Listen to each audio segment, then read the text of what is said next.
Hari ini saya mau diseminasi tentang apa yang sudah saya dapatkan di program Guru Penggerak tentang budaya positif. Jadi saat ini saya berada di modul 2.1, sedangkan ini bagian dari aksi nyata di modul 1.4. Jadi sebelum saya melangkah ke modul 2.1, saya harus menyelesaikan tugas saya ini sebagai bagian dari tugas CGP, di mana saya harus mengimbaskan atau diseminasikan apa yang sudah saya dapatkan di program Guru Penggerak di sekolah saya. Ya, untuk saat ini yang saya diseminasikan tentang budaya positif yang yang sebaiknya diterapkan di sekolah. Saya ucapkan dulu selamat datang Bapak Ibu Guru SDN Sidoarjo 2. Nah, dalam budaya positif ada beberapa konsep yang dipelajari, di mana nanti hubungannya antara guru dengan siswa. Hubungan utamanya adalah bagaimana melatih untuk pemecahan masalah dari masalah-masalah yang ada dalam kegiatan pembelajaran sehari-hari atau kegiatan yang ada di sekolah dengan konsep-konsep yang ada di depan ini. Yang pertama ada disiplin positif, kemudian yang kedua ada tentang konsep-konsep motivasi perilaku manusia, kemudian yang ketiga ada keyakinan kelas. Mungkin yang saat ini sudah ada di kelas-kelas masih dalam bentuk peraturan kelas, masih belum keyakinan kelas. Karena nanti untuk keyakinan kelas ini akan sedikit berbeda dibandingkan dengan keyakinan kelas. Jadi nanti ke belakang akan saya jelaskan lagi tentang keyakinan kelas. Kemudian yang keempat ada kebutuhan dasar manusia. Ini yang menjadi sumber dari perilaku-perilaku anak didik kita. Jadi murid-murid kita perilakunya seperti apa? Baikkah? Kurang baikkah?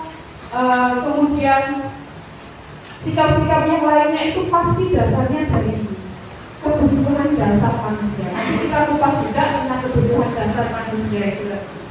Kemudian yang kelima ada posisi kontrol. Nah, ini hubungannya dengan peran kita dalam menjadi guru sehari-hari, peran kita dalam pembelajaran di kelas sehari-hari, tugas-tugas kita di kelas. Guru ini kan sebenarnya fungsinya sebagai penuntun anak-anak, benar ya? Setuju ya? Penuntun kan? Jadi dari anak-anak yang tidak bisa kita tuntun, gimana caranya biar anak itu bisa, jadi bisa diajari, dikasih media ini biar bisa, dikasih media itu biar paham, gitu tugasnya ya. Kemudian yang terakhir, nah ini pokoknya ada di sini segitiga restitusi. Ini nanti bagaimana caranya kita menyelesaikan sebuah masalah yang ada di sekolah menggunakan segitiga restitusi.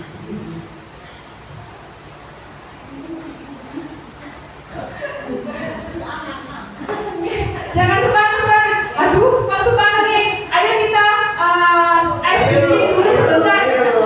Saya punya sedikit permainan. Nah, daripada ini sepanang ya kan? Kok sawangan sepanang sekali, lihat slide ke depan. Saya punya sedikit permainan.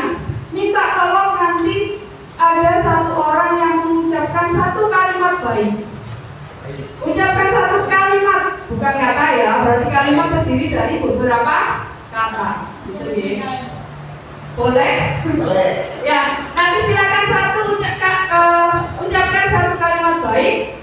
Kemudian dilanjutkan dengan orang berikutnya ditunjuk setelah ucapkan kalimat, tunjuk siapa yang mau disuruh mengucapkan kalimat berikutnya. Nah, orang berikutnya silahkan memulai kalimat dengan kata, bukan kata, huruf lahir. Aku mencintaimu dari Bu Susi. Maka Bu Susi, apa ya kalimat dari Bu? Apa Bu? Untuk ketiga.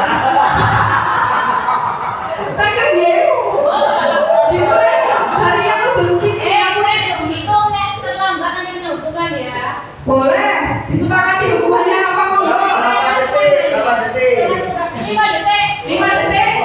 Hukumannya Aku bernyanyi. boleh, nanti kita kumpulkan yang kalah. Dimulai dari yang sini ya, karena yang sini ada seniornya. Monggo dimulai dari Pak Dwi. Satu kalimat, monggo Pak Dwi. Kalimat, terserah. Kalimat. anak yang lemah. Ha, menunggu. Hari-hari yang menyenangkan. N. Jadi betul ya. Sini. Jangan kasih tahu belakang ini.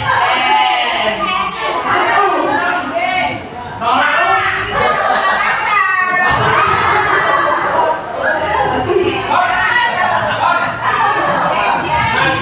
Nasi putih enak rasanya. Ayo bermain bersama.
biar kita semangat dan tidak sepaneng mengikuti diseminasi pada siang hari ini. Kita lanjutkan ya. Yang pertama, konsep disiplin positif. Apa sih disiplin positif itu? Nah, disiplin positif merupakan cara untuk membuat orang menggali potensinya menuju sebuah tujuan.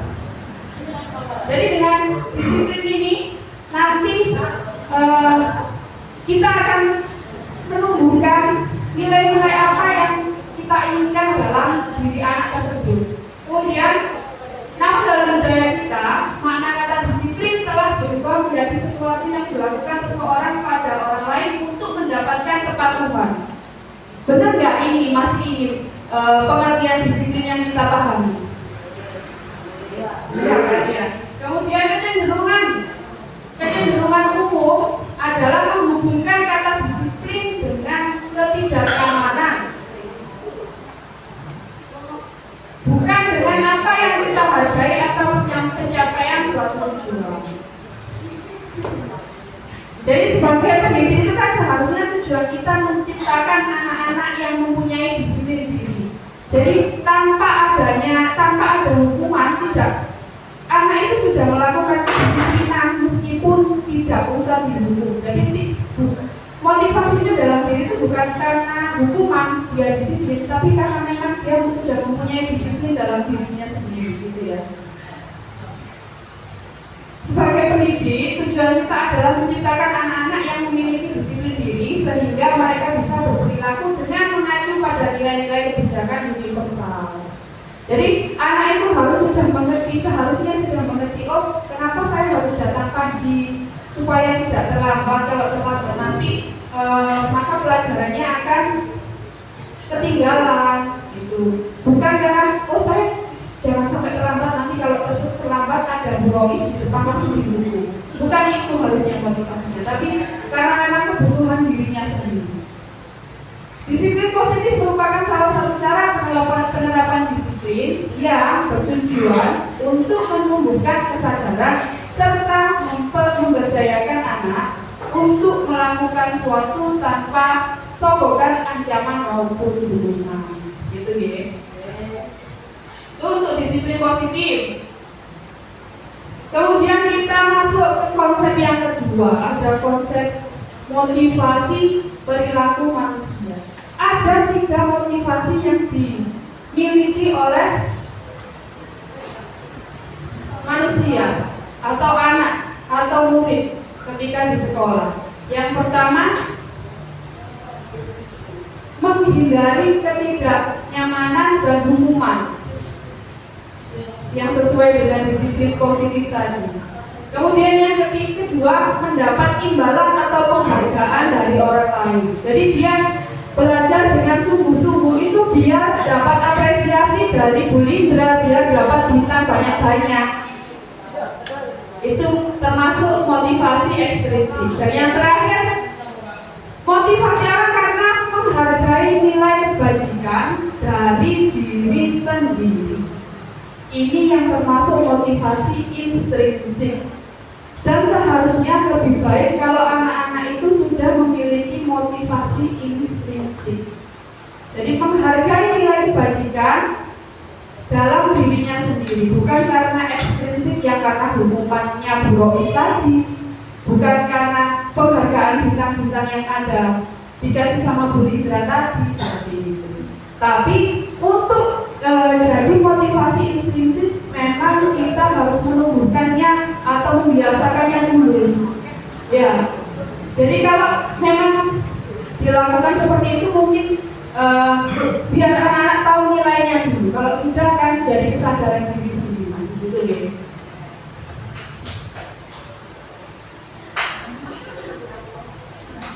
Nah, ini ada beberapa konsep disiplin dengan identitas gagal. Jadi ada hukuman, juga ada penghargaan. Kenapa disebut identitas gagal? Karena seseorang itu ketika melakukan kesalahan kemudian dihukum, maka perasaan anak itu pasti mencerminkan atau mengkonsepkan, aduh aku ini, aduh aku salah. identitas gagal itu yang dimaksud identitas gagal. Merasa bersalah karena aku salah, sudah telat jam 7:30 baru masuk, kemudian dihukum pula, akan menambah identitas gagal di dalam diri anak. Kemudian kalau penghargaan, kenapa tidak efektif? Karena juga nanti akan menimbulkan iri dengki. Tahu iri dengki? Jadi anaknya dikasih bintang, anak yang tidak pernah dapat bintang kan pasti dia iri. Itu akan jadi perselisihan, bisa jadi perselisihan antar siswa. Jadi tidak melulu penghargaan itu menjadi baik, karena ujungnya nanti juga seperti itu. Jadi serba salah gitu. Dihukum gak oleh, dikei penghargaan gak oleh. Konsep disiplin dengan identitas gagal, yang pertama menyakitkan. Dihukum itu pasti siswa merasa menyakitkan, karena kadang juga mempermalukan siswa. Saya juga bukan tidak pernah, saya juga sering menghukum siswa, apalagi ketika kegiatan olahraga dengan lapangan yang sebegitu luasnya, anak tidak bisa diatur, susah sekali untuk dikondisikan. Maka menurut saya ketika itu cara efektif adalah dengan menghukum anak. Tapi saya mulai menyadari kalau menghukum anak memang itu salah satu bentuk atau hal yang memalukan anak. Bisa jadi itu akan melukai mental begitu. Kemudian menyakitkan, tidak nyaman, murid jadi takut, murid menyembunyikan kesalahannya, jadi tidak berani jujur. Kemudian kalau yang dikasih penghargaan, kenapa juga kurang bagus. Jadi penghargaan itu tidak efektif, yang pertama. Kemudian yang kedua, merusak hubungan yang sudah saya sampaikan tadi.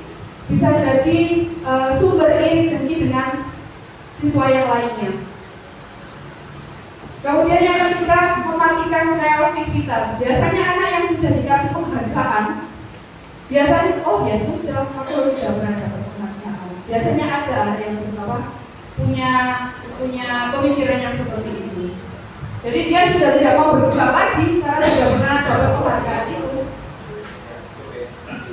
Yang keempat, merampas hak menghargai diri. Dan yang terakhir, menghukum dengan ranking. Ranking itu juga yang mungkin saat ini sudah tidak diperbolehkan lagi, ada ranking ya. Mungkin salah satunya karena ini. Nah, solusinya bagaimana? Kita buat konsekuensi, kemudian dikembangkan lagi jadi restitusi.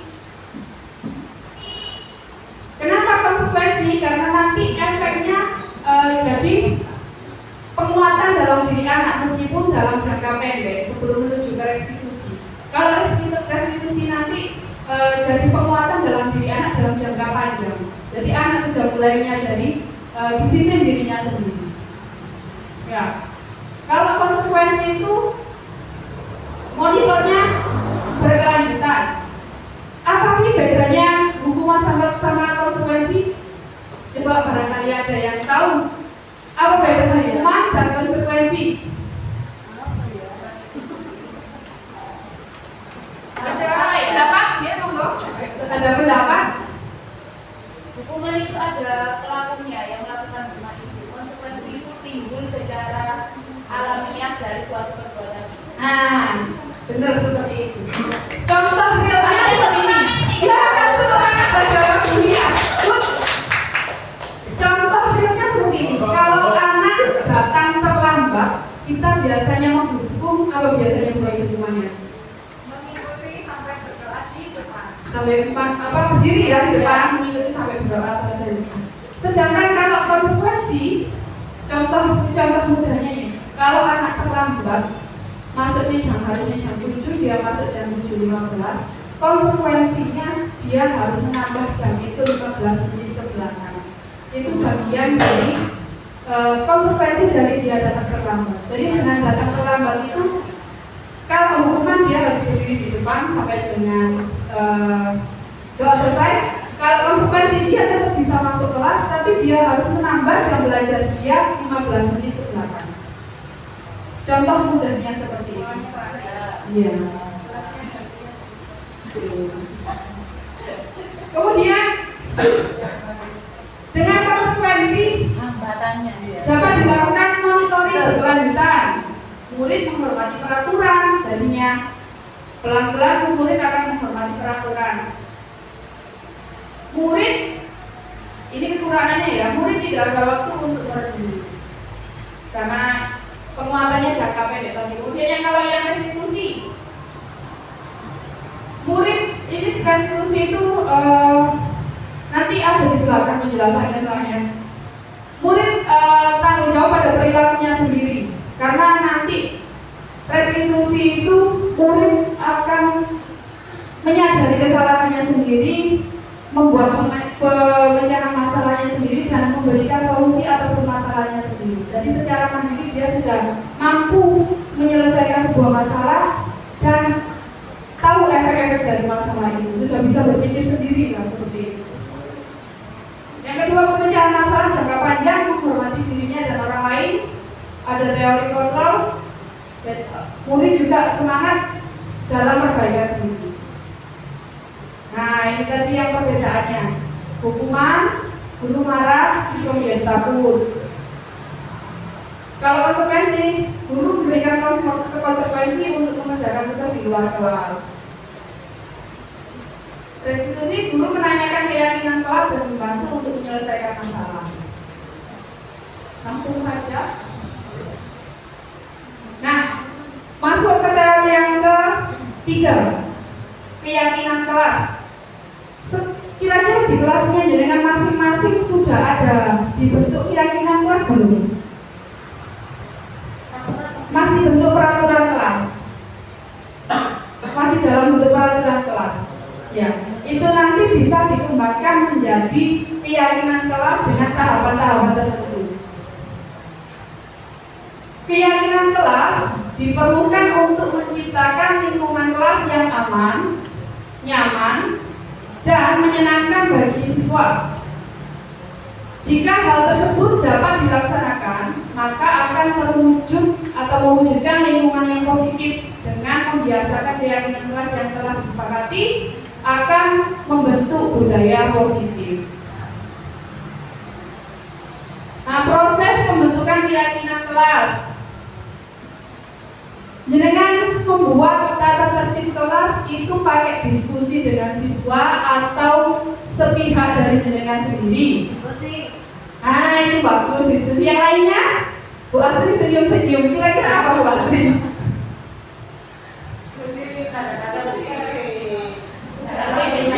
Diskusi, harusnya memang diskusi didiskusikan apa maunya guru juga apa maunya siswa, begitu ya.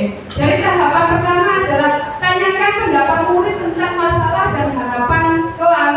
Disepakati dulu apa maunya guru, apa maunya murid, diselaraskan, dijadikan satu peraturan kelas dulu, tidak apa-apa.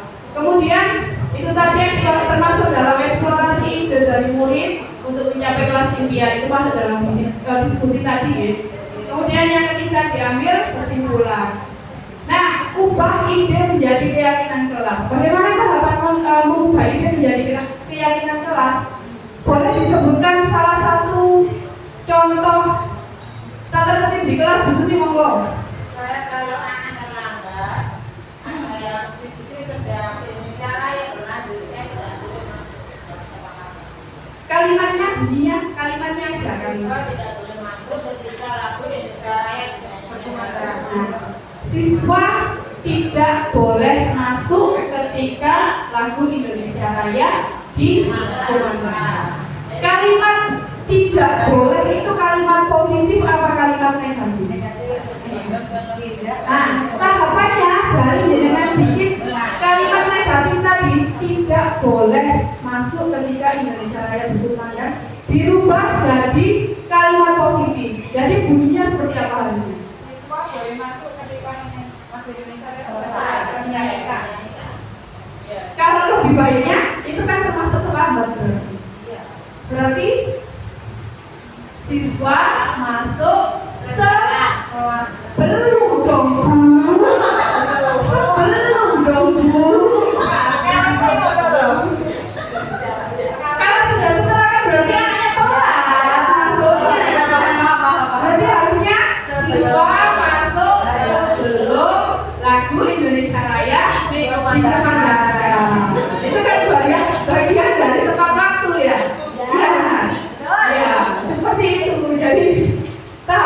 dari kalimat-kalimat negatif dirubah jadi kalimat positif. Sudah dapat seperti itu, berarti kalau siswa harus masuk sebelum lagu Indonesia Raya dikumandangkan, hubungannya dengan nilai universalnya berarti hubungannya dengan disiplin waktu. Jadi keyakinan kelasnya adalah disiplin waktu. Kalimat universalnya disiplin waktu. Dan masih banyak lagi, pasti masih banyak lagi tata tertib yang ada di kelas yang kalimatnya tidak boleh. Benar nggak? Nah, itu dirubah jadi kalimat positif. Biar anak melakukannya. Nah, yang terakhir tanda tangan di kontrak keyakinan kelas. Paling yang tanda tangan di tata tertib kelas paling gurunya saja sama kepala sekolah. Oh, ketua kelas. Oh. Mewakili anak-anaknya.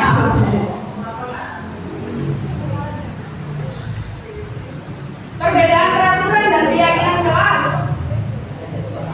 Salah satu perbedaan kunci dari keyakinan kelas adalah penghindaran dari kalimat-kalimat negatif. Jadi tidak bolehnya tadi dirubah jadi apa yang jenengan inginkan dari anak itu bersikap di kelas. Jangan-jangannya itu dirubah jadi capcek. Oh ya. Jadi kalimat-kalimat positif. Ya. Seringkali peraturan kelas atau kontrak belajar mencantumkan larangan-larangan dan sanksi-sanksi yang dapat menciptakan atmosfer kurang positif. Karena kalimat tidak boleh, jangan, apalagi dari kalimat negatif itu menciptakan atmosfer positif dalam diri siswa. Oh iya, atmosfer negatif. Jadi anak malah nanti kecenderungannya melakukan itu. Nah, gitu. Next. Salah dari sisi. Nah, ini kebutuhan dasar manusia yang saya sampaikan tadi. Saya rasa kebutuhan dasar ini tidak hanya dimiliki oleh murid, guru juga pasti kebutuhan dasarnya ini. Survival contohnya. Survival. Murid kalau melakukan kesalahan, segala cara akan dilakukan untuk menghindari hukuman.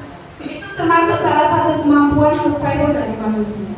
Guru juga pasti akan melakukan segala cara untuk meningkatkan taraf hidupnya. Benar?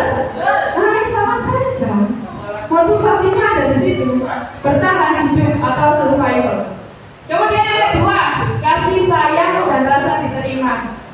Buah butuh kasih sayang dan rasa diterima. Bahkan seorang buah dia membutuhkan kasih sayang dan rasa diterima. Kok bibi mesem-mesem buah? Ya. Begitu juga murid kita, Bapak Ibu. Kalau ada murid yang kurang-kurang, yang wis gak iso, tampilannya juga kurang menarik. Oh, jangan tambah dironoket biar goblok kae. Oh, jangan kasih. Itu ada bagian-bagian dalam diri mereka, mungkin ada kebutuhan ini yang hilang dari dalam diri mereka. Ya. Kasih sayang dan rasa diterima. Seperti apapun bentuk murid kita, dia itu punya kebutuhan itu, rasa kasih sayang dan rasa diterima. Gimana Bu Susi dengan PA-nya?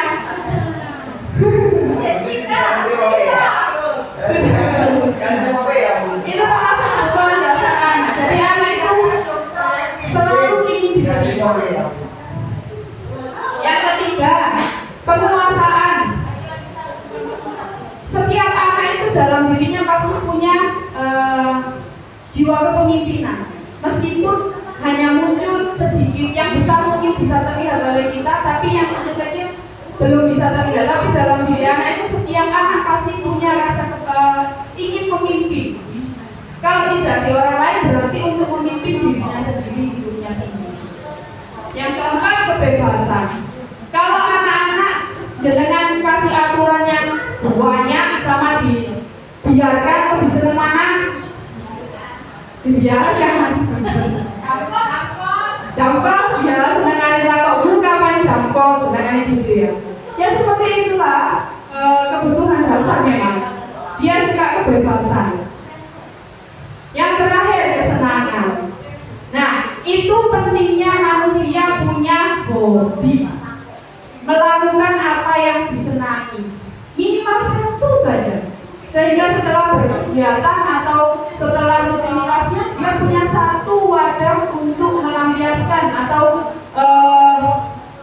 menunaikan kebutuhannya itu tadi, kesenangannya, minimal punya satu aja. Itu ya. Kita lanjutkan. Konsep disiplin dengan pendekatan restitusi. Restitusi ini dari pengertian restitusi, barangkali ada yang belum tahu, karena tadi kan cuma ada hukuman, penghargaan, konsekuensi, dan restitusi. Yang dimaksud restitusi itu proses menciptakan kondisi bagi murid untuk memperbaiki kesalahan mereka, sehingga mereka bisa kembali pada kelompok mereka dengan karakter yang lebih kuat. Jadi karakternya sudah diperbaiki dari kesalahan yang mereka perbuat.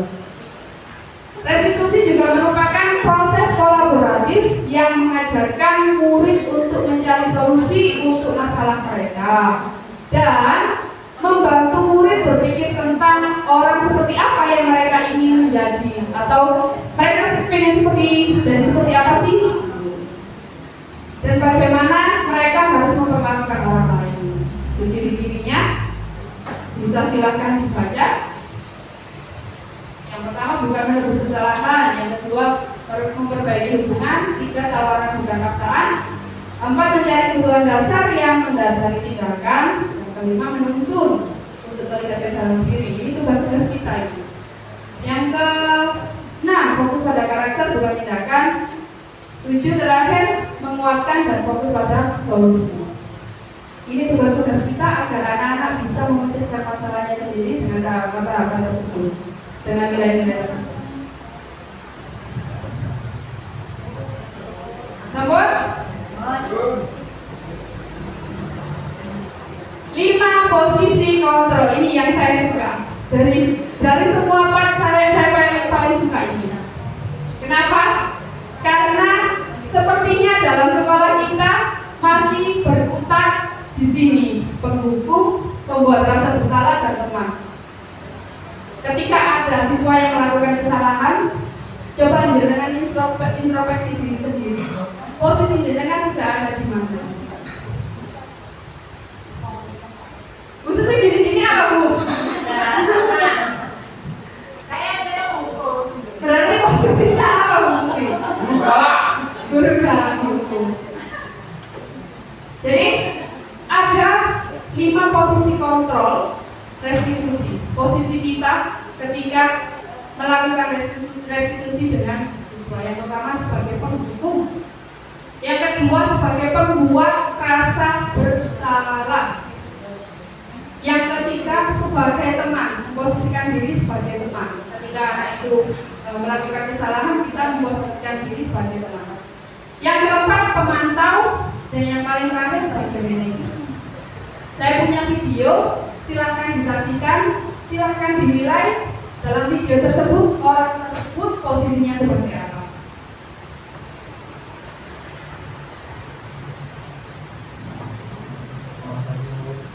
Selalu terlambat. Kamu deh pasti terlambat. Saya Apa? Apa coba? Alasannya apa lagi? Kapan sih kamu tidak terlambat? Malas sekali ya kamu jadi anak. Dasar pemalas. Gak kapok-kapok sih kamu. Sudah berapa kali terlambat? Sana, kamu keliling lapangan basket 2 kali. Kenapa saya harus beli makan basket, Bu?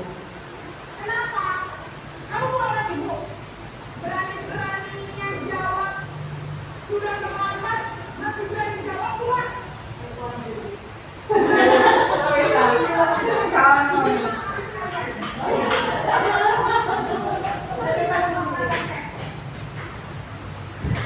Sudah. Kita coba dari video yang sudah ditampilkan tadi, berarti posisi guru itu mengambil posisi kontrol sebagai apa? Penghukum.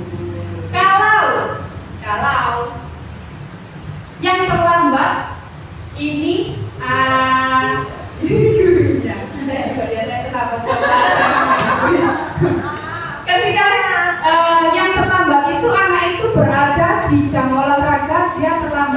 saya. Kemudian saya menghukum,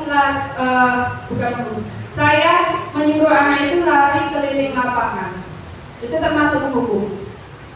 Aku tanya ini, termasuk menghukum? Termasuk menghukum, setuju? Tergantung lari lapangannya berapa kali, berapa apanya, kan ada itunya.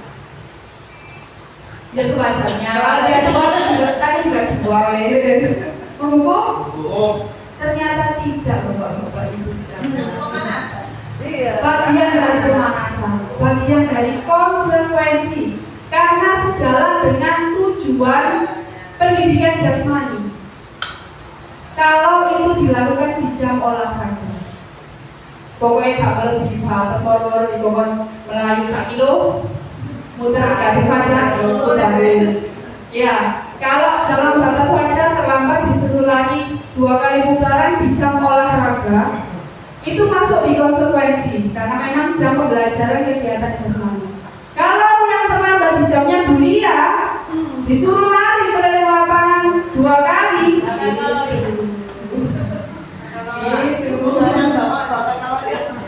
Iya, itu yang apa itu maksudnya?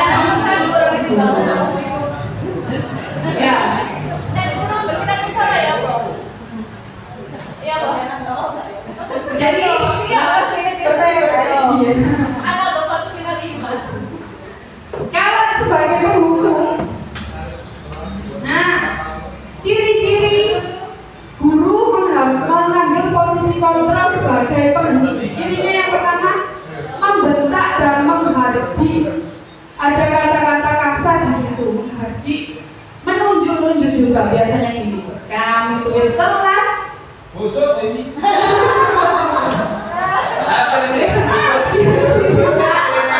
Satunya gitu. Kemudian hukumannya berbentuk verbal atau fisik. Ya lari, ya dikata-katai tadi, itu salah satu bentuk hukuman. Dari posisi penghukum tadi ya. Dampaknya apa Bapak Ibu? Dampaknya yang pertama murid menjadi pendendam. Untuk jenengan ini di SD, coba kalau di SMA, teman saya ada yang banyak digembosi murid gara-gara dendam. Seperti itu. Iya. Di TNI ya? Iya. Ketika saya di Atlantika dulu kan kelasnya bukan hanya kelas AK, akuntansi sama perbankan saja, ada kelas multimedia, terus kelas yang pokoknya satu kelas itu lanang KPK STM. Guru ini memang terkenal bagian mendisiplinkan siswa. Didisiplinkan, mungkin bapaknya tadi mengambil posisi sebagai penghukum. Anaknya nggak terima, ditanya, oh gurunya nggak bebas ini, digembosi dari itu. Jadi murid menjadi pendendam. Kemudian yang kedua, murid jadi tidak menyukai guru. Saya pernah melakukan posisi jadi penghukum. Mungkin kalau Pak Langsung tahu yang namanya Nazril, tahu. Saya menyesal sampai saat ini. Saya menjadi penghukum untuk Nazril ketika Nazril itu memang saat itu susah dikendalikan.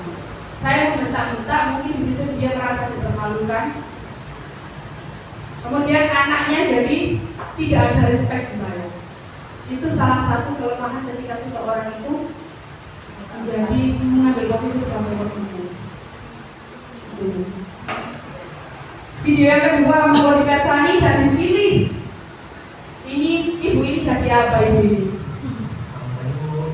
Naren, kamu kenapa terlambat lagi, Nak? Ya Tuhan, Naren.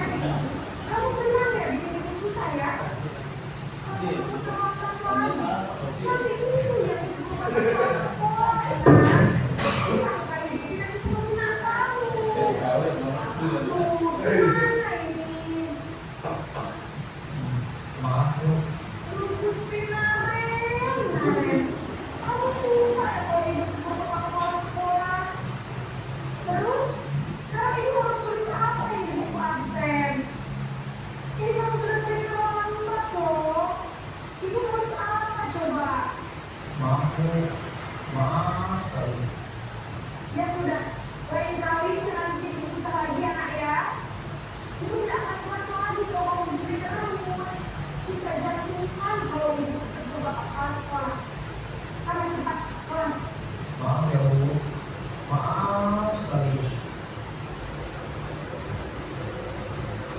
Monggo disimpulkan dari video tadi, berarti posisi gurunya dia mengambil posisi sebagai apa? Posisi kontrolnya beliau. Kalau dari 5 posisi kontrol tadi ada penghukum, ada pembuat rasa bersalah, ada teman, ada yang keempat ini apa ya? Saya lupa. Pemantau, dan yang terakhir manajer. Berarti ibu ini apa? Kenapa kok bisa menyimpulkan pembuat rasa bersalah? Playing victim, kalimat-kalimatnya. Coba kita lihat di slide berikutnya. Nanti ibu dimarahin kepala sekolah. Ah iya, itu benar, pembuat rasa bersalah. Gimana punya? Iya gimana nanti pulang kok? Benar, sesuai sama yang dipraktekkan Bu Lia. Suara guru itu cenderung lebih lembut. Coba Bu Lia. Ayo coba punya gimana dia? Jangan nanti aku dapat lagi Suara guru cenderung dilembutkan, ya, lebih lembut jadinya. Kemudian tenang, namun kata-katanya menyalahkan murid. Secara tidak langsung kata-kata seperti itu tadi kan jadi murid merasa bersalah, kemudian. Padahal akhirnya bongkol. Iya. Kemudian yang kedua, guru menyatakan hal-hal yang merasa kesalahan ada pada murid. Semua kesalahan ditujukan pada murid dengan membuat guru menderita. Hikmah playing victim. Dampaknya yang pertama membuat murid merasa bersalah ya memang, tapi jadinya identitas dalam diri murid jadi terbentuk identitas gagal. Yang kedua, rendah diri dan menarik diri dari lingkungan. Itu efeknya untuk siswa atau untuk murid kita. Video yang ketiga, masih ada 2 video lagi Bapak, jangan bosan-bosan ya. Bahagia sayang. Iya Bu, habis saya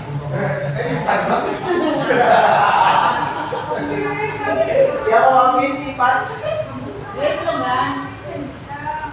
Kok Lipat ganti sih Bu ya. Iya bener. iya Bu, Makanya aku. saya mau teman kamu tadi, jadi biar bisa tetap baliknya Bu. dia sudah sangat mandi, lain kali, lain kali lebih kencang lagi ya. Biar gak terlambat lagi. Dia bisa ibu. Dari ibu. Saat Kalimat kuncinya ada 2 lagi. dia sudah sama masuk kelas. Ibu beresin dosa absen kamu. Kamu ini ada-ada saja. Nah, posisi kontrolnya apa kalau yang ini? Mengatur. Loh, dari teman karena absennya diaturkan. Teman kan biasanya terus apa populer atau absen no. Oh doa kayak begitu. Ya. Dari posisi kontrol ibu tadi posisinya sebagai teman. Ada kalimat kunci di akhir tadi juga. Demi ibu.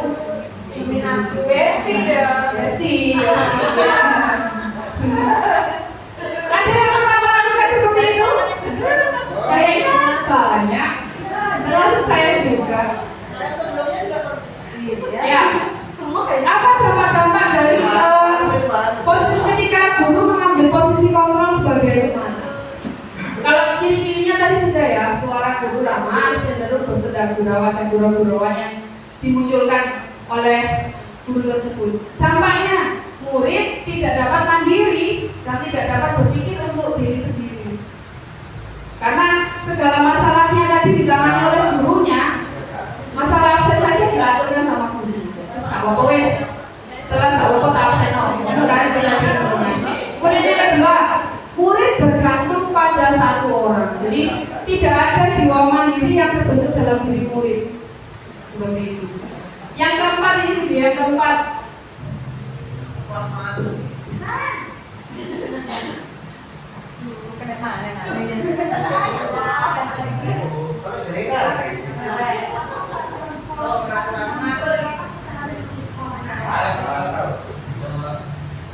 Harus di sekolah dulu. Iya betul. Sekarang sudah jam 7.20. Kalian sudah tahu konsekuensinya jika lambat hadir. Paham Bu, saya harus tinggal koas pas jam istirahat selama 20 menit. Iya benar. Konsekuensinya demikian. Jadi pada jam 9.30 masa istirahat, kamu harus tinggal di kelas, kerjakan tugas tambahan untuk ketinggalan kamu, ya. Baik Bu, Posisi pemantau mengandalkan keuntungan. Ya, kalau posisi yang tadi saya kasih dulu aja langsung pemantau. Ya, posisinya pemantau. Kenapa? Karena ibu tadi sangat detail. Jadi kamu terlambat jam segini, selesainya jam segini, hukumannya ini. Itu bagian dari ciri-ciri pemantau. Dampaknya, murid akan menghitung konsekuensi dan hadiah sehingga tidak memahami sepenuhnya nilai kebajikan yang dituju. Sebenarnya baik, sudah menuju ke arah baik, tapi masih ditunjukkan oleh guru belum bisa memecahkan sendiri dari solusi dari permasalahannya tadi. Kemudian bentuknya jadi murid juga kurang mandiri karena solusi masih ditunjukkan oleh guru tadi. Nah, video terakhir Bapak Ibu, monggo dibersani. Jangan bosan sama ibu ini ya.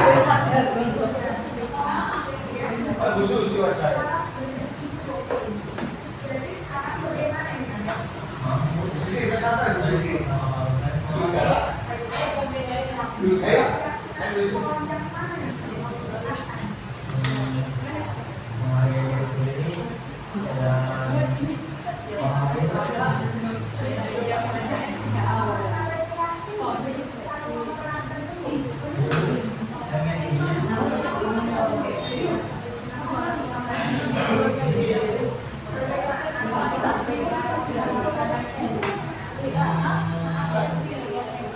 akan coba untuk tidak melakukan orang saya.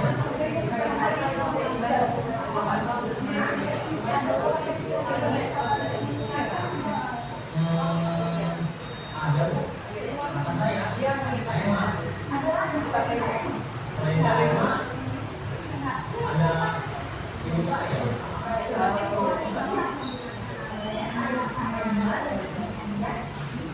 Kira-kira akan mulai sekarang kapan kemarin? Setelah mulai sekolah akan segera saya lakukan. Jadi kalian akan setel alarm untuk bangun besok pagi dan akan diingatkan oleh kakak dan ibu dan ayah. Ada lagi yang bikin program kemarin agar tidak terulang kembali lagi. Tidak ada bu. Baik kalian, terima kasih bersama kami. Sekarang kamu kembali ke kelas untuk belajar. Baik bu, terima kasih. Ya, kalau yang video terakhir ini berarti posisi gurunya, posisi kontrolnya sebagai manajer. Cirinya dari kenapa kok jenengan langsung bisa bilang manajer? Ya, jadi manajer itu sifatnya hanya memancing-mancing melalui pertanyaan. Nah, memancing-mancing saja.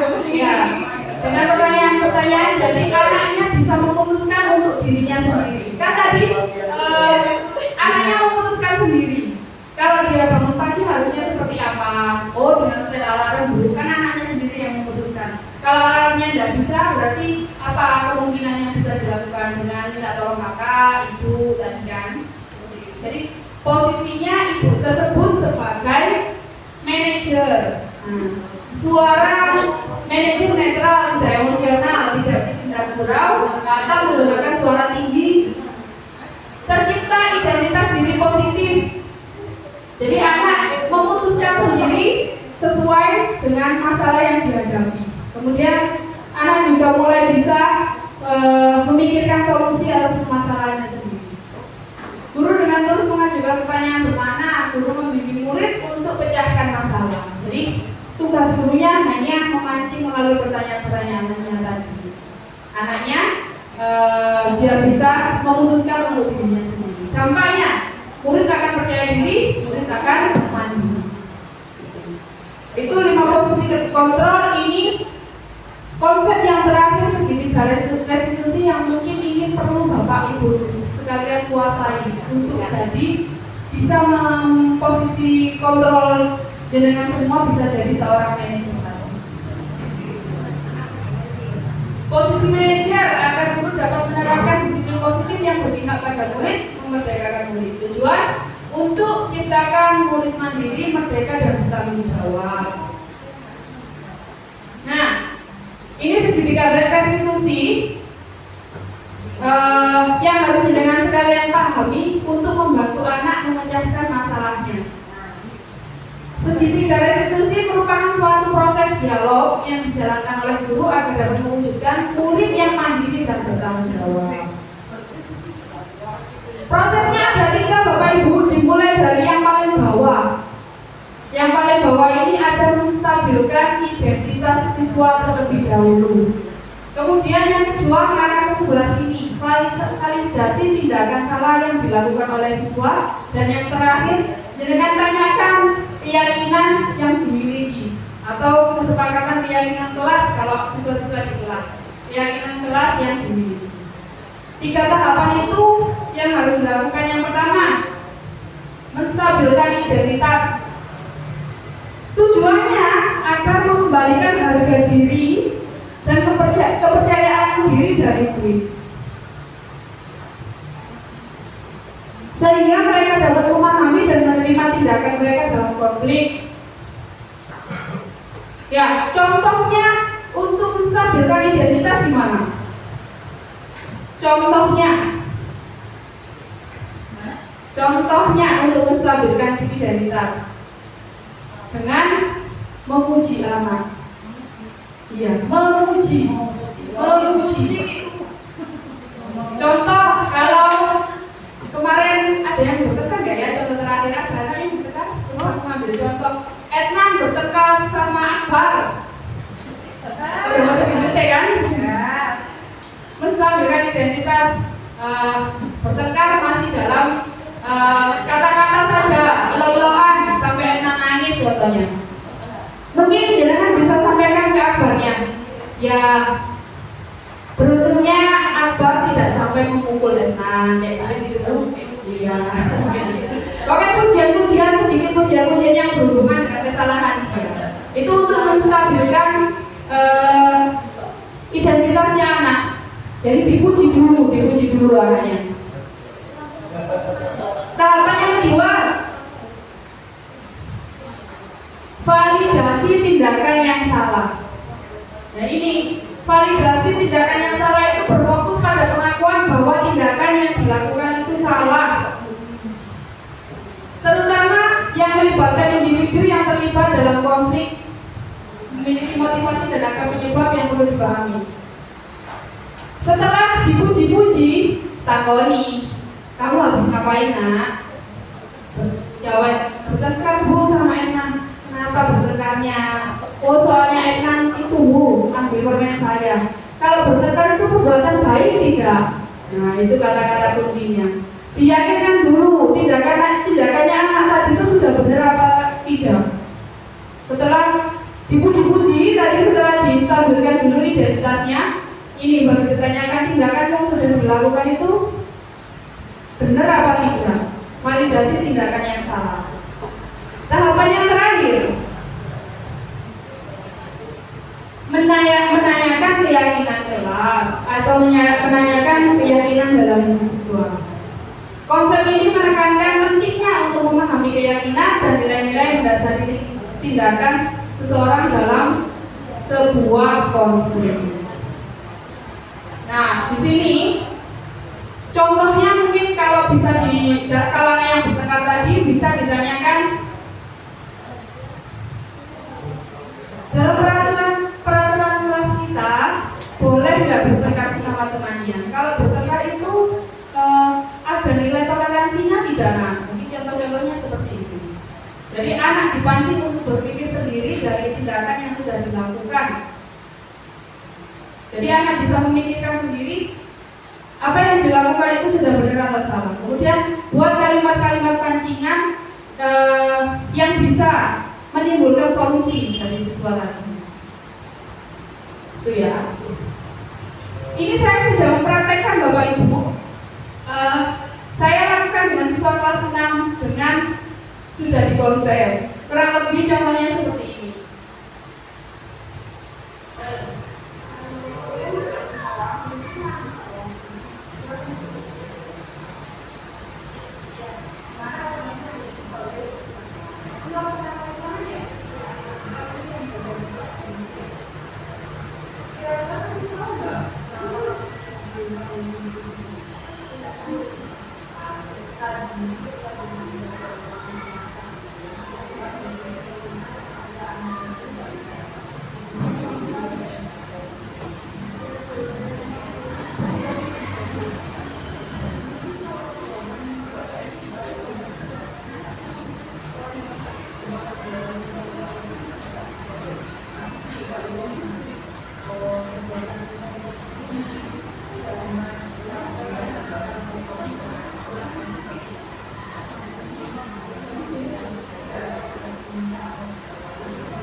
Kamu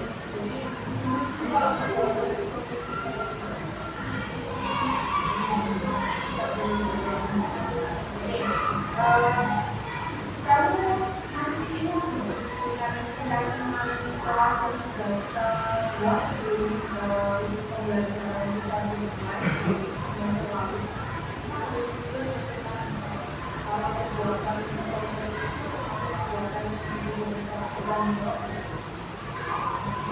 menurutmu kalau kita bersikap jujur baik nggak?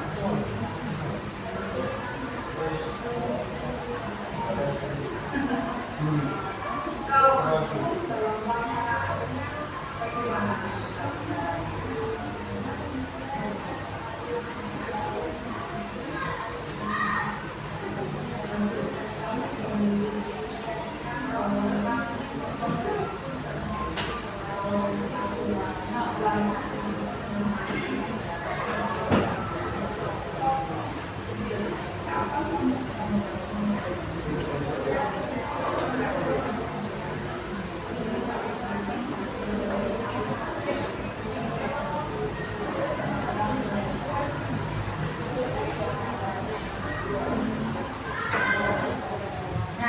Itu contoh penerapan segitiga restitusi yang saya lakukan pada siswa.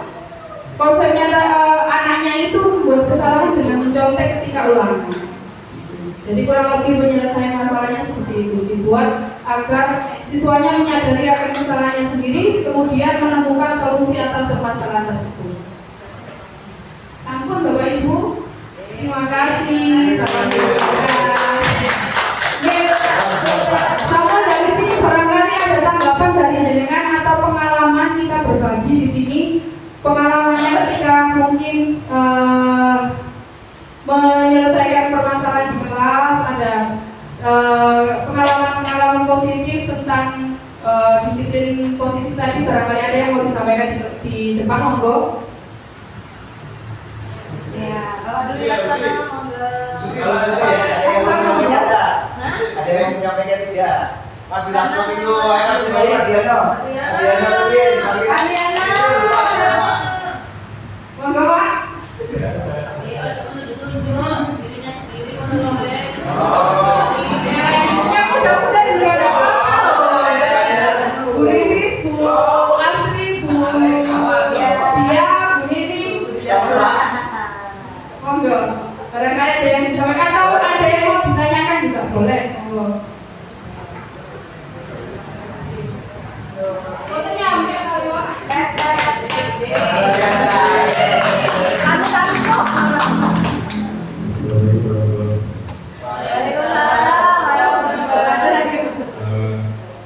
Tadi saya ingin menanggapi yang lima tadi Bu Vivi apa restitusi. Posisi kontrol. Untuk untuk teman, kemudian manajemen. Nah ini, Bapak Ibu, sebenarnya kita sebagai guru sudah pernah mengalami semua. Dapat hukum, pembatasan masalah, teman, pemantau, dan manajemen. Karena apa? Karena siswa yang tidak dapat itu mempunyai karakter yang berbeda. Dan kita memberikan pelajaran ini tidak semuanya kita buat sama-sama. Kita melihat kondisi pada itu dan dia di kondisi mana. Misalnya dari saya kita kan juga punya karakter juga ya. Kita juga bisa lembut, bisa anak, bisa kasar, bisa keras. Kita lihat yang kita hadapi itu seperti apa. Nah, misalnya saya punya contoh yang seperti pandur itu kan sudah tidak bisa dikongkek ya, dikongkek kan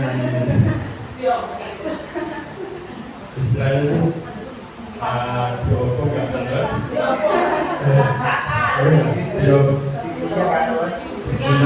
bisa nggak terus tapi kita tetap apa nih? Kalau saya itu jarang ya kalau itu menghukum di depan anak itu sangat jarang. Jadi sebenarnya kalau dia di luar kendali itu kita panggil face to face tidak jatuh. Jadi kita juga menjaga image atau menjaga pribadinya juga. Karena kita juga pernah punya pengalaman, karena pengalaman itu tidak hanya dari kita, jadi orang lain itu juga pengalaman, jadi kita menunjukkan dari orang lain yang pernah berbagi itu kita memberikan ke kita sendiri. Dan memang betul kata Bu Yudi bahwa tadi ada anak yang bilang itu pernah kita punya teman seperti itu. Saya tidak introspeksi lagi apa ya, gimana kesalahannya. Ternyata memang kita dari anak itu kita terus tahu kadang-kadang itu di mana dia merasa di bagian mana dia akan merasa sangat tersakiti, akan sangat singgung, dan di bagian mana dia merasa terpuji atau tersakiti.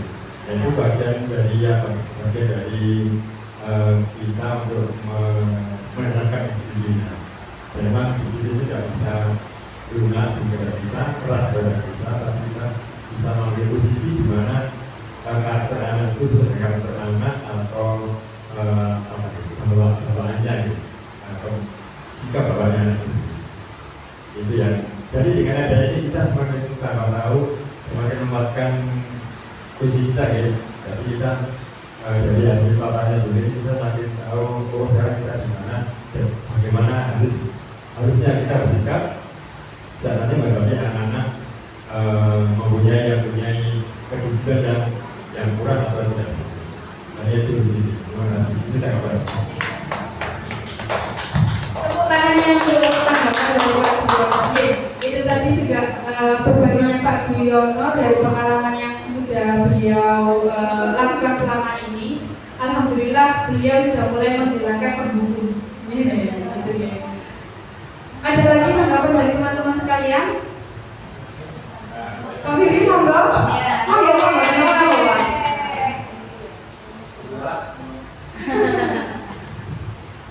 Assalamualaikum warahmatullahi Waalaikumsalam. Mungkin teman-teman sudah merasakan 5 hal ini. Saya yakin sudah semua pasti sudah merasakan. Saya pendukung pernah, membuat rasa bersalah pernah, teman pernah, memantau pernah, manajer juga pernah. Ada ini agak sedikit curhat ya. Ada suatu permasalahan di kelas saya. Kelas saya kan ada istilahnya bukan ABK sih ya. Kalau saya merasa bukan ABK, cuma pengen mencari perhatian saja. Saya IPA ya. Saya menghitung pernah menghitung, tapi penghitungan saya itu apakah anak ini bisa berubah? Maksudnya seperti itu. Tapi nyatanya berubah pun hanya sebentar saja. Hitungan menit. Nah, setelah saya menghukum, saya nggak malu untuk minta maaf. Ya, terus saya juga membuat rasa besar. Nah, menjadi teman pun saya pernah sama IPA. Kita main rally bersama. Seperti anak itu, saya lakukan. Pernah suatu kejadian, saya mengajar pada waktu itu saya lagi mengajar pembelajaran. Ada satu anak yang jahil sama temannya. Tak disangka yang dijahil itu malah berbicara kotor. Otomatis saya merasakan emosi yang memuncak. Saya nggak pernah mengajari hal seperti itu. Terus terang, saya emosi. Setelah emosi saya bukan berarti saya pukul tidak. Cuma tolong diam, tolong dijaga, tolong diubah sikap seperti itu. Saya teriak, semua anak nangis. Terus terang, setelah saya melihat anak nangis, saya nangis. Saya seperti anak perempuan, terus terang aja. Terus terang, saya merasakan seperti itu. Baru puluhan tahun saya mengajar, sekali itu saya nangis. Seperti itu, anak perempuan saya menangis. Apakah saya salah? Setelah nangis terus minta maaf, kan nggak salah. Karena saya anggap sebagai teman, ya saya minta maaf. Satu persatu saya minta maaf. Tanpa ada saya rasa kesulitan atau gimana. Nah, untuk permasalahan Ivan ini, solusi yang saya lakukan yaitu tadi menghukum secara panggung, tapi hukumnya bukan pukulan. Hukumannya bisa dia datang terlambat, dan maaf, saya pepet. Ini dalam arti nggak keras, pepet. Dia tuh semangat lagi. Kalau nggak saya pepet, dia nanya Pak, ada pepet saya. Nah, berarti muncul rasa sayang sama saya, meskipun saya pukul saja. Apakah saya salah? Kan beda-beda karakternya. Itu ayo terima kasih Buki atas pemaparannya hal ini, kita juga semua merasakan.